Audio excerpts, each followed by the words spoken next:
బిస్మిల్లాహిర్రహమానిర్రహీం. మిత్రులారా, అస్సలాము అలైకుం వరహ్మతుల్లాహి వబరకాతుహు. దైవ శాంతి మనందరిపై కురియుగాక. ఖురాన్ సందేశం కార్యక్రమానికి మీ అందరికీ కూడా స్వాగతం. ఈ రోజున దివ్య ఖురాన్ నుండి 39వ అధ్యాయం నుండి 7వ వాక్యాన్ని తెలుసుకుందాము. దైవం ఇక్కడ తెలియపరుస్తున్నాడు. ఒకవేళ మీరు తిరస్కార వైఖరి అవలంబిస్తే, ఎవరి పట్ల తిరస్కారము? దైవం పట్ల తిరస్కారం, ఆయన ఏకత్వం పట్ల తిరస్కారము, ఆయన శక్తి సామర్థ్యాల పట్ల, ఆయన హక్కులు గుణగణాల పట్ల తిరస్కారం. ఏమండి, అందరి తిరస్కారము, వీటన్నింటి తిరస్కారం ఎవరి తిరస్కారము? మన స్వయంగా మనకు మనం తిరస్కరించుకున్నట్టే కదా. దైవం యొక్క ఉనికిని మనం గుర్తించకపోతే మన ఉనికిని మనము ప్రశ్నించుకున్నట్లే. ఎక్కడి నుంచి వచ్చాము, మనము ఎవరి ద్వారా వచ్చాము, దాన్ని ప్రశ్నించుకున్నట్లే కదా. అదే చెప్తున్నాడు.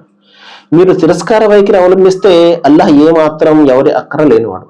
అయితే తన దాసులు తిరస్కార వైఖరి అవలంబించడాన్ని ఆయన ఇష్టపడ్డు.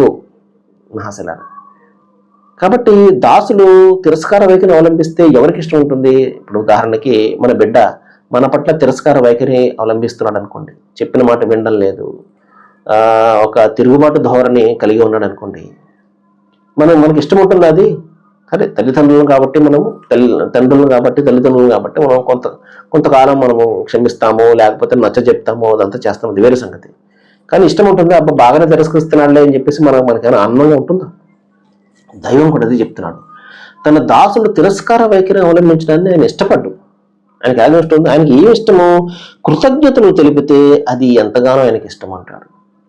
కృతజ్ఞతలు ఎందుకు తెలపాలి? ఆయన ఇచ్చాడు కాబట్టి తెలపాలి. ఊరికే తెలపడం కాదు కదా. ఆయన ఇచ్చాడు కాబట్టి, మనం ఆ అవసరంలో ఉన్నాం కాబట్టి, ఆ అవసరతలు తీరుతున్నాయి కాబట్టి మనము ఆ కృతజ్ఞతలు ఆయనకు చెప్పాలి. మనిషి ఇక్కడ 2 తప్పులు చేస్తాడు. ఒకటి, కృతజ్ఞతలు అర్పించడు. 2, అనుగ్రహాలు పొందుతున్నటువంటి వానికి కాకుండా వేరే ఒక వారికి అతను కృతజ్ఞతలు అర్పించడం. 2 తప్పులు ఇక్కడ చేస్తాడు. 2 మనం చేయకూడదు. కృతజ్ఞతలు అర్పించాలి, ఎవరి నుండి అయితే అనుగ్రహాలు పొందుతున్నామో వారికి మాత్రమే అర్పించాలి. ఇది ఇంపార్టెంట్ మహాశిలారా. అదే ఇక్కడ చెప్తున్నాడు. ఏం చెప్తున్నాడంటే, మీరు తిరస్కార వైఖరి అవలంబించండి, కానీ దానివల్ల మీకే నష్టము. నాకు అది ఇష్టం ఉండదు. మీరు కృతజ్ఞతలు తెలుపుకుంటూ ఉన్నట్లయితే అప్పుడు ఆయన దానికి ఎంతగానో సంతోషిస్తాడు, మీకు ఎంతగానో ఆయన అనుగ్రహాలు కురిపిస్తాడని చెప్పేసి దైవం ఇక్కడ తెలియపరుస్తున్నాడు. కాబట్టి మహాశిలారా, కృతజ్ఞతతో కూడినటువంటి జీవితాన్ని మనం కలిగి ఉండాలి. కృతజ్ఞతకు పాల్పడకూడదు. కాబట్టి అనుగ్రహాలు కురిపిస్తున్నటువంటి ఆ సృష్టి ప్రభువుకు మాత్రమే మనం కృతజ్ఞతలు అర్పించాలి. ఎలాగ అర్పించాలి?